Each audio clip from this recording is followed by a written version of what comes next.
Hola, bienvenidos a Es lo que hay. Y hoy vamos a hablar de un tema muy padre. Se trata de las segundas oportunidades. Todos tenemos derecho a tener segundas oportunidades, sí o no, cuándo y por qué. Mayra, me encanta el tema. Oye, y también me encanta verte como siempre y saludarte.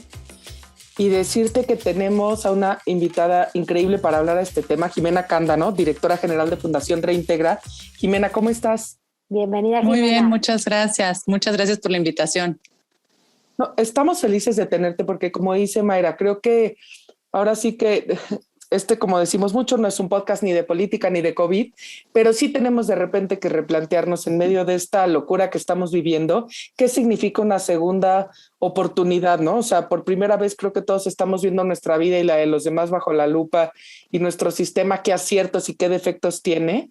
Y creo que pocas veces nos detenemos a pensar, déjate tú en las segundas oportunidades de nosotros, que también será motivo de un podcast, pero ¿qué pasa con la gente pues, que de repente ha fallado?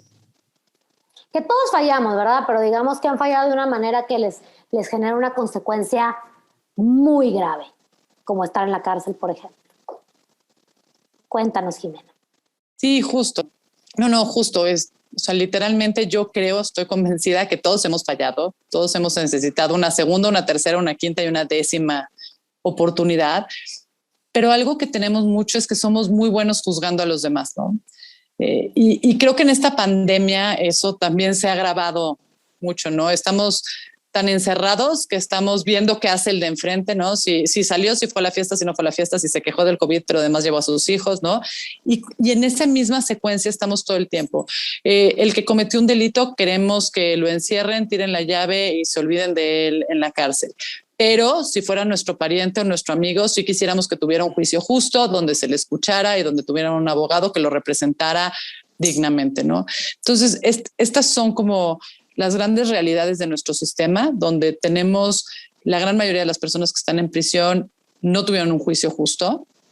La prisión destruye a las personas y las personas cuando... Perdón, ya saben, ¿cuántas personas en México tenemos que estén en la cárcel?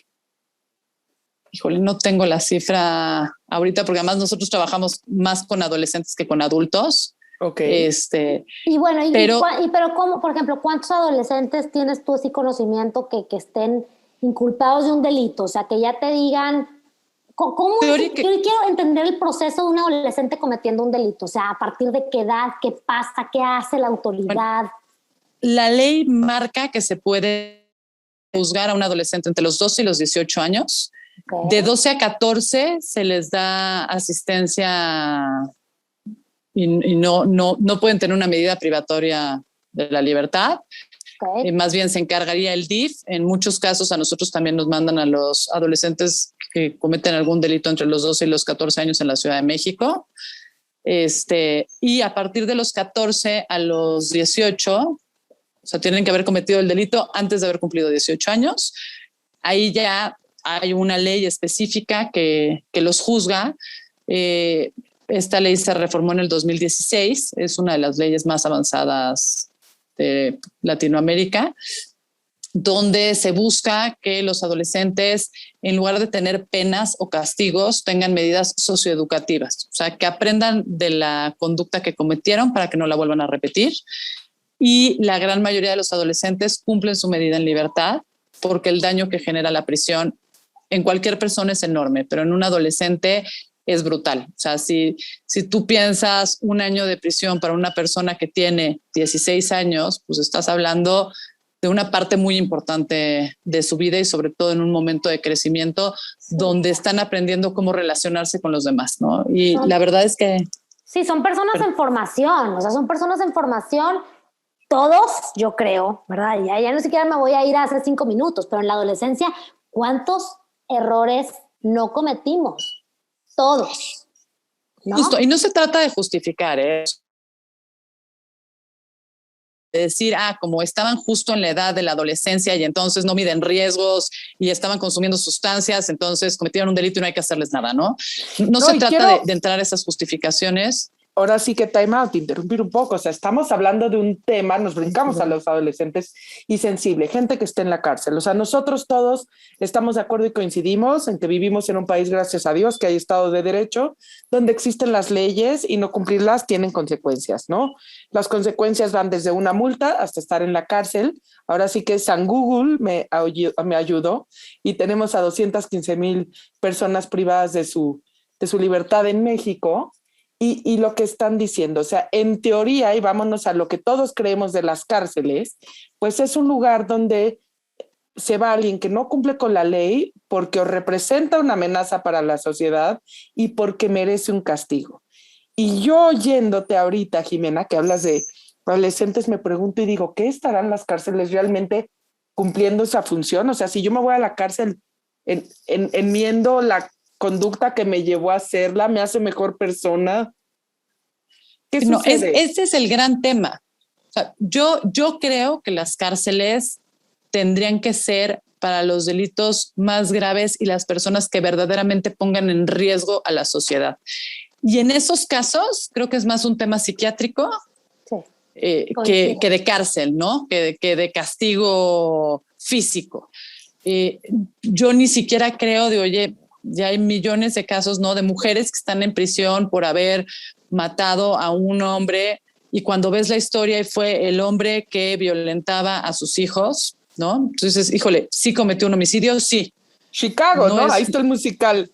Sí, claro. Digo, por ejemplo, ¿no? Pero, o sea, ¿sí cometió un delito? Sí cometió un delito.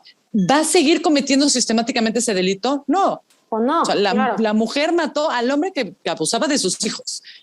No hay justificación a eso, no, pero no es una mujer que va a salir a la calle a seguir matando hombres, ¿no? Y entonces a esta mujer la metes a prisión, la separas de sus hijos, los hijos crecen sin su madre, y si la mujer pierde su vida y cuando sale ya no puede ser ni mamá, ni puede conseguir un trabajo porque tiene antecedentes penales y ya se vuelve una bola de nieve donde no solo afectaste a la mamá, afectaste también a los hijos y probablemente a los abuelos. Papás.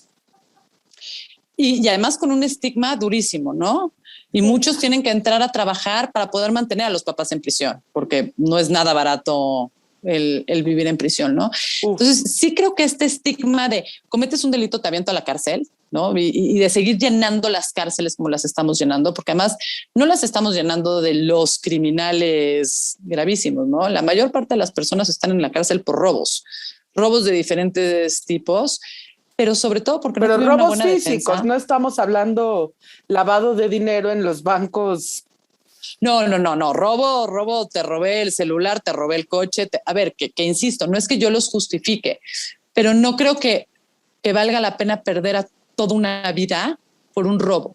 O toda una familia. Muchísimo. Sí, la vida de toda una familia. Nosotros lo vemos muchísimo con los chavos.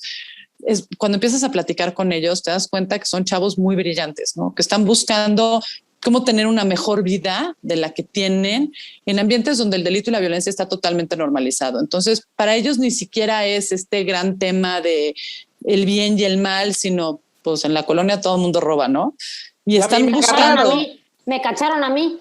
No, déjate tú que me cacharan, o sea, están buscando cómo tener una mejor vida. Y a la hora que lo sientas y les dices, oye, a ver, si sigues por este camino, tu camino es el mismo que tu primo, tu vecino que acabó en la cárcel o que mataron a los 25 años.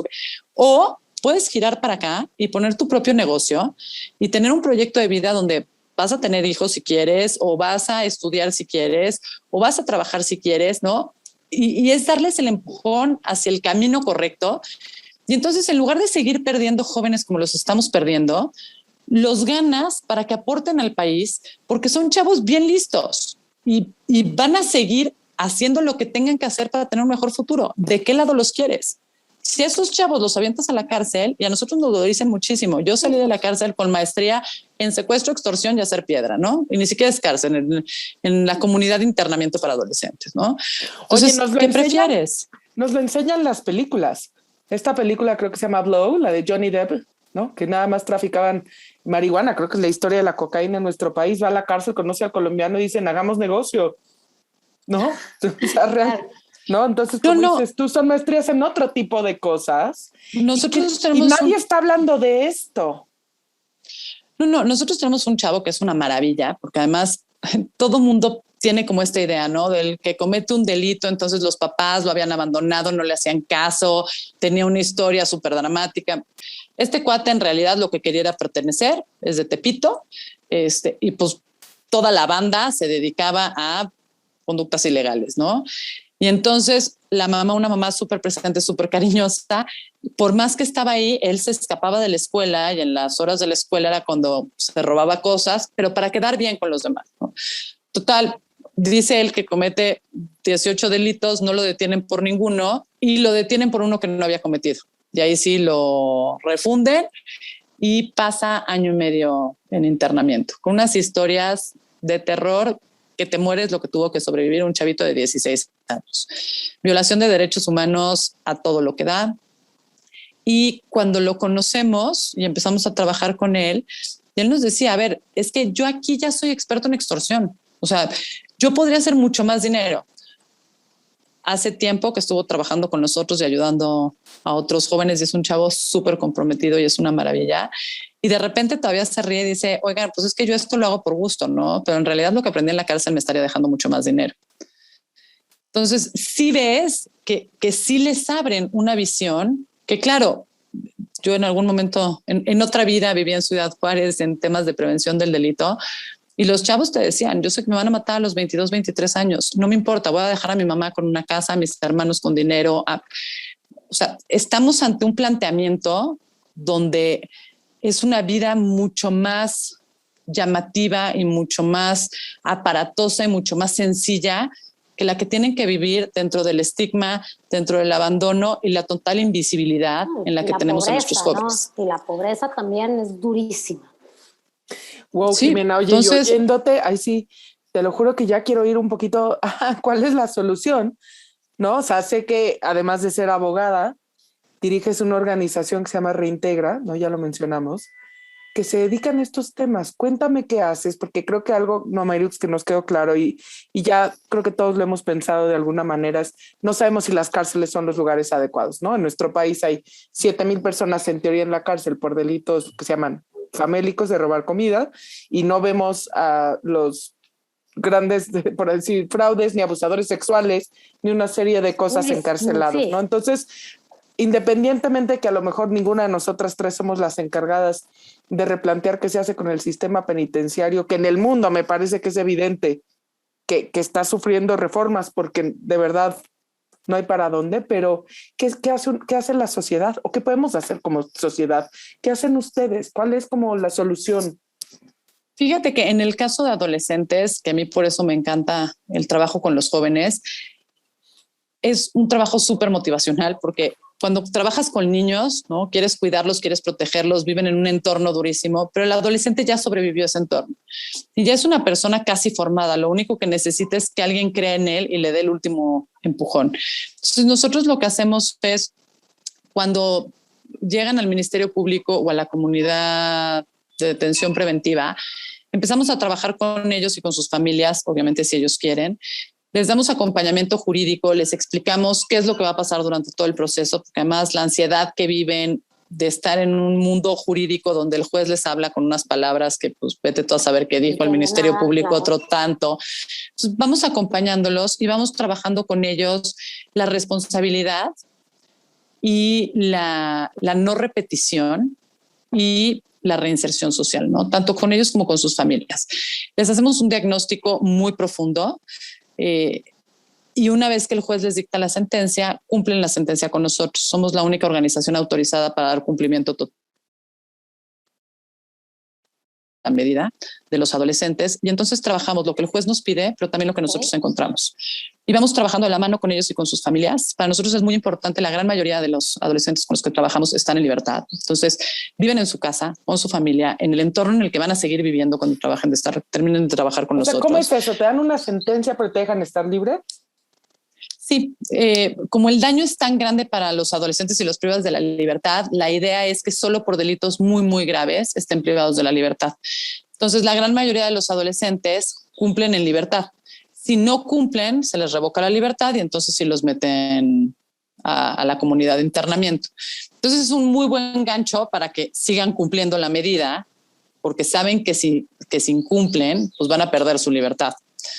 Entonces, nosotros trabajamos muchísimo los factores de riesgo y protección, desarrollo de habilidades socioemocionales, habilidades adaptativas, inteligencia no verbal, todo, o sea, los vamos fortaleciendo para que ellos puedan construir un proyecto de vida y luego ejecutarlo. O sea, que cuando terminen con nosotros tengan claro qué quieren hacer a 3, 6, 9 meses y 3 años, ¿no?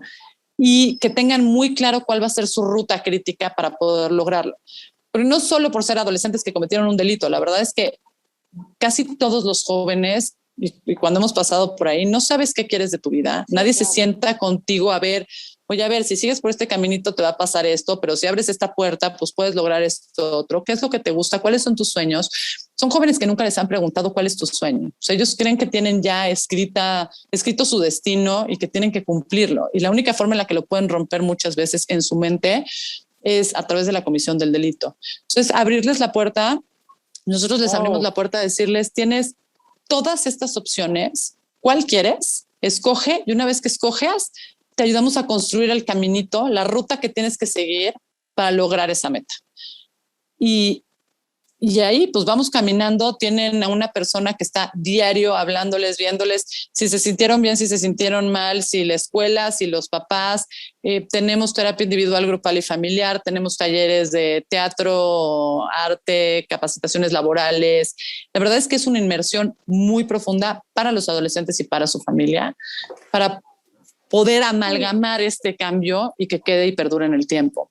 Y te voy a decir, me encanta, digo, te entiendo perfecto que trabajen con los adolescentes y vean unos resultados espectaculares. El adolescente todavía es un poco de plastilina, o sea, hay como forma de cambiarlo, de convencerlo, de enseñarle nuevos caminos y tiene una vida por delante. Pero ya sé que tu organización a lo mejor no está en esto, pero ¿qué pasa con los adultos? ¿Se pudiera trabajar de la misma manera? Yo estoy convencida que...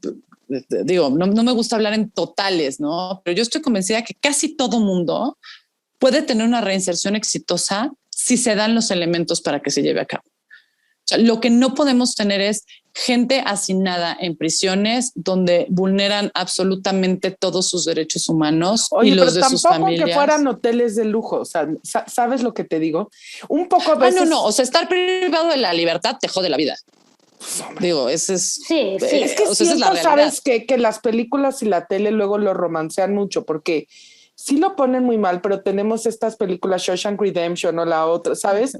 No, o sea, me entienden lo que les digo, donde o es... Sí, perfecto. O es el inocente, o es como Chicago, que a lo que hablábamos, ¿no? Que a lo mejor mataron al esposo abusador y tal. Entonces, hay una parte donde hasta, tenemos muy mala impresión de la realidad.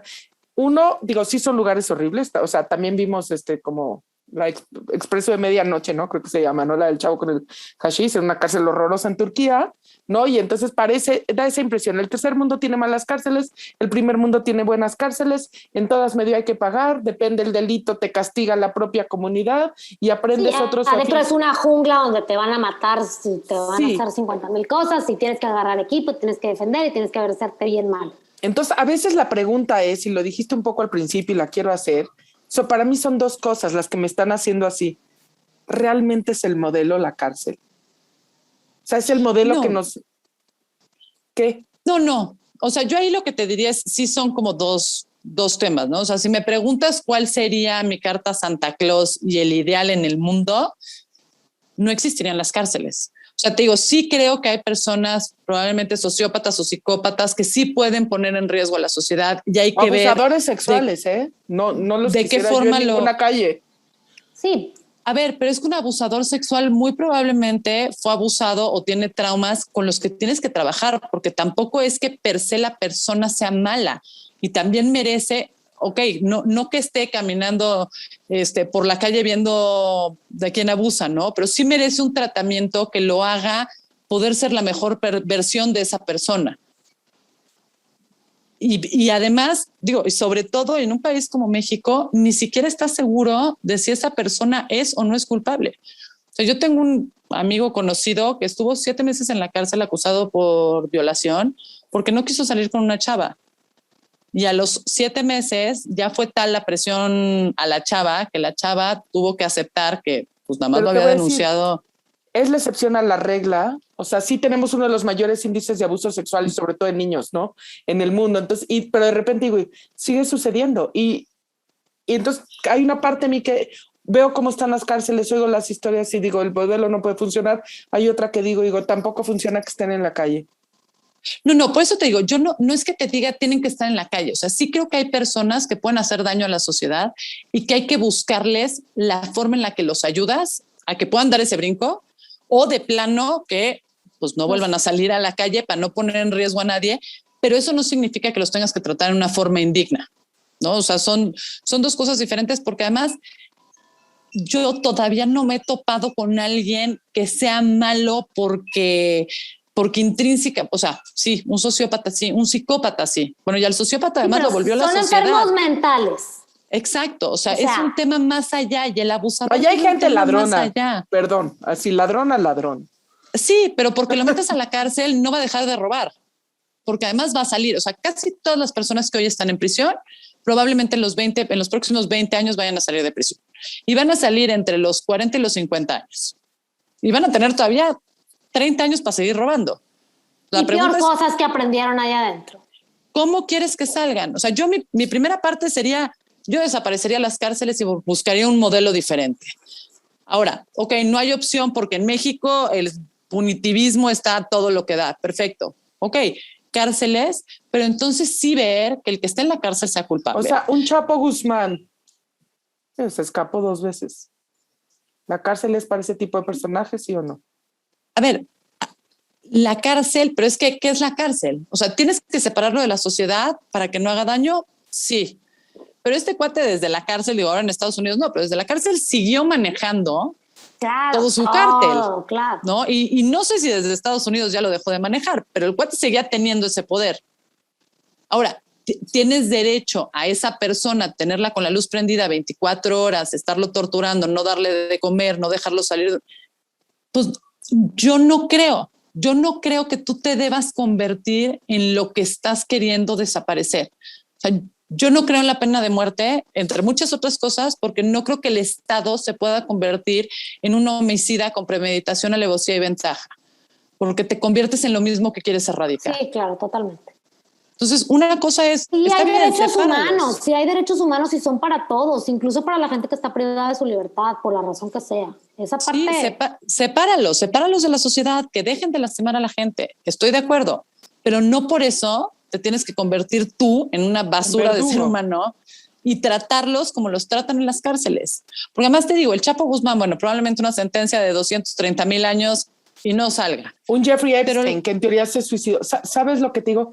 A mí también me parece que, y no queriéndote contradecir, porque estoy de acuerdo en que creo que la cárcel no está alojando a quien debería, pero hay una parte que digo, la amenaza debería ser suficiente. O sea, nadie se quiere ir a la cárcel y me parece que sí es un freno.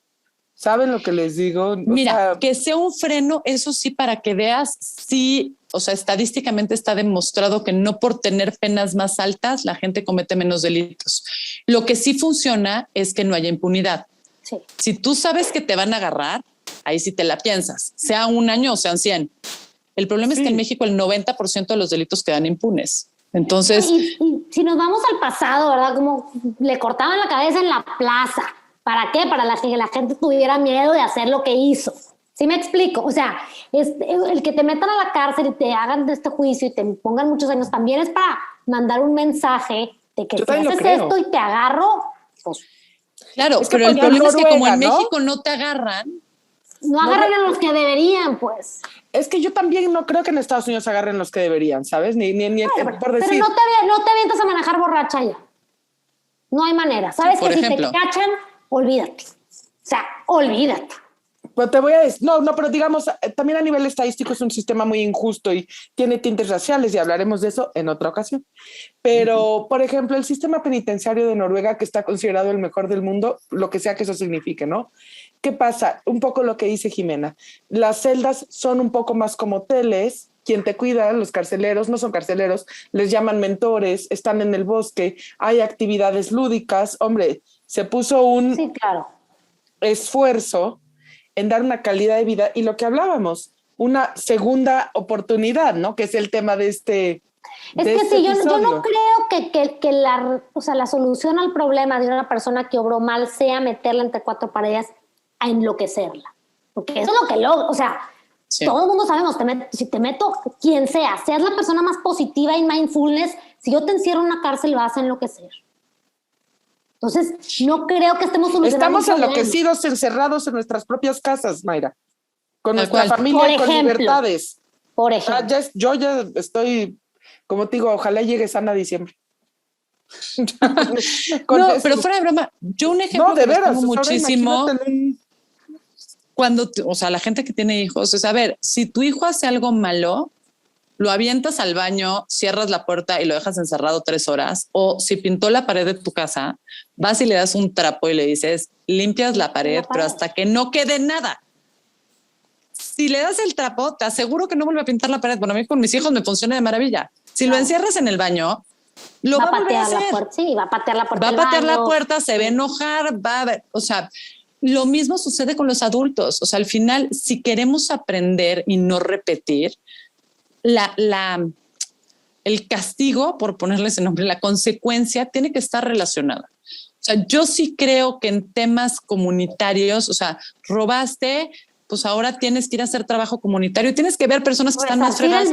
Tienes que resarcir el daño. No, claro, y te tienes que sentar enfrente de la víctima. A mí me pasó, me robaron mi celular y bueno, levantamos la denuncia, agarraron al cuate, se moría de risa el del Ministerio Público porque acabó llorando el cuate, pero yo le decía, es que no sabes lo que me hiciste. O sea, mis fotos que no tenía respaldadas de mi boda, o sea, me arruinaste la vida. O sea, tu idea es, esta chava tiene lana, mañana se compra otro. A ti por 1,200 pesos, a mí me arruinaste la vida. O sea, no me arruinaste la vida, pero vaya, o sea, y me dolió muchísimo y entonces a mí se me escurrían las lágrimas y el otro pobre se soltó llorando y me dijo, perdón, nunca en mi vida se me había ocurrido verlo así. O sea, de verdad, discúlpame, digo, ya no puedo solucionarlo, pero ya lo vendí y ya la empatía y el diálogo, ¿verdad? Qué importante. Pero te aseguro que probablemente ese cuate se la va a volver a pensar antes de volver a robar un celular. Porque esa también es una realidad. O sea, hay tanta polarización en México que de por sí existía y ahorita está tan marcada que además también hay un tema de cometo el delito porque el otro se lo merece. Claro. Sí, con un tema de odio. Entonces, oigan, desgraciadamente tenemos que concluir pronto, pero también hablando un poco de esto y la otra pregunta y que te quiero preguntar, Jimena. Lo que estamos oyendo, ¿no, Mayra? ¿De alguna manera se puede prevenir el delito? Yo creo que sí. Yo creo que sin duda se puede prevenir de muchísimas formas. O sea, la primera que yo te diría sería trabajando con primera infancia. Debe de haber políticas públicas muy enfocadas a la primera infancia. Después tiene que haber políticas públicas muy enfocadas a niños, niñas y adolescentes, donde se trabaje el tema de salud mental, de desarrollo de habilidades socioemocionales, autoestima, etcétera, etcétera, etcétera.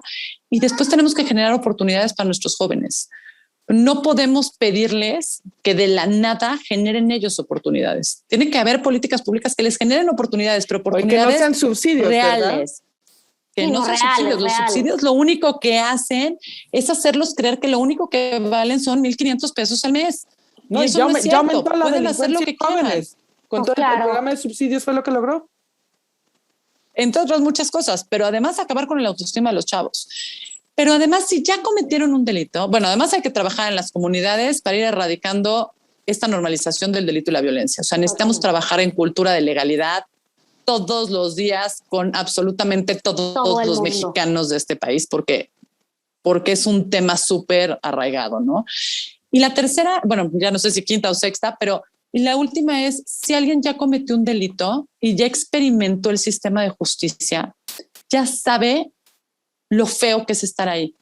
Si lo agarras ahí y le das la oportunidad y le abres el camino y lo acompañas en ese camino, las posibilidades de que esa persona vuelva a cometer un delito son bajísimas, porque nadie quiere volver a prisión. Yo tengo un amigo, cuyo nombre no mencionaré, pero es un tipazo por si me está oyendo, que tiene restaurantes y emplea chavos que eran delincuentes, básicamente. Y las historias son increíbles cuando, o sea, te das cuenta, cuando alguien les tiende la mano y le da la segunda oportunidad, la toman, como dices tú, es una solución multifactorial, no solamente es que les da un trabajo, ¿no? Y de alguna manera mi amigo lo hace mucho más a nivel instintivo y buen corazón, con controles, ¿me entiendes? Como no les... Sí. Pero de repente digo, sí, también la gente se la piensa mucho para contratar a alguien que estuvo en la cárcel, como dices tú, viene asociado a estigma, lo tenemos que esconder y valdrá la pena también repensar como sociedad.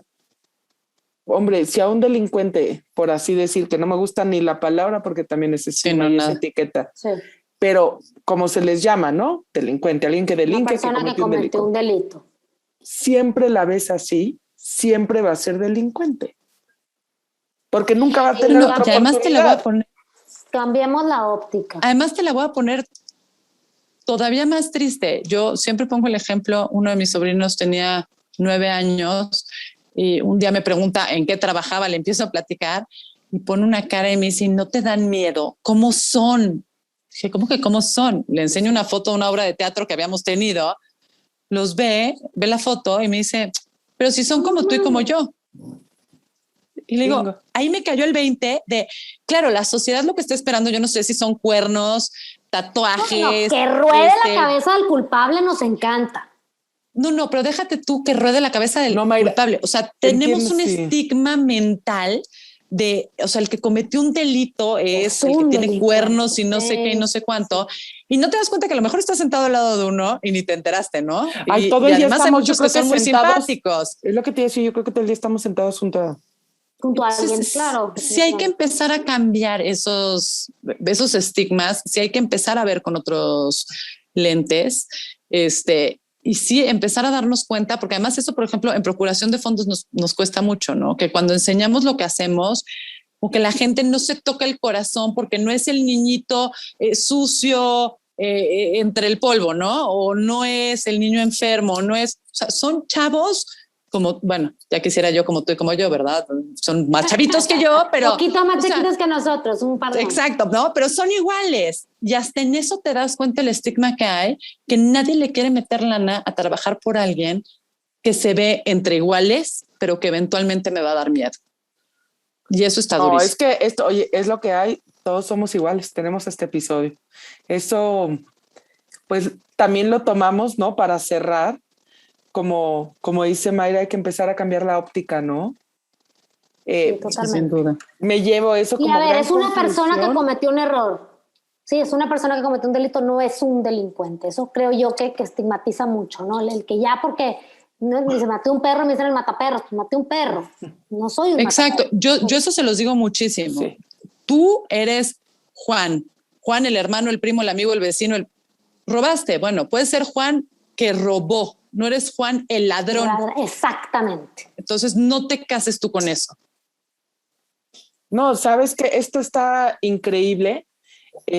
Muchas gracias por tu tiempo, muchas gracias por tantas enseñanzas, por abrirnos los ojos. Al contrario, mil gracias a ustedes. Tenemos un país que sacar adelante, como siempre decimos, pero para bien, y hay gente como tú que lo hace todos los días, y a todos los demás la invitación es a verlo desde otra óptica, como dices tú, no solamente la gente no necesariamente es mala ni por cómo se ve, e incluso tampoco ni por lo que hizo. Todos tenemos días en que hemos fallado, lo que pasa es que a veces unos hemos fallado más que otros, y hay veces pues la ley lo ha tomado en cuenta y también acabamos en lugares donde no deberíamos terminar, ¿no? Entonces, pues por un México mejor, oportunidades a nuestra juventud ávida de cambio, ingeniosa y emprendedora, para bien o para mal, lo que nosotros... Y pongámonos en el lugar donde podamos caminar hacia adelante. Me gustó mucho tu postura, Jimena, felicidades por el trabajo que haces, en verdad. Necesitamos más gente que vaya caminando hacia una verdadera justicia en donde la gente pueda tener segundas oportunidades. Muchas gracias por acompañarnos. No, pues muchísimas gracias a ustedes. Qué gustazo. Mayri, gracias y nos vemos el próximo miércoles. Nos vemos. Gracias.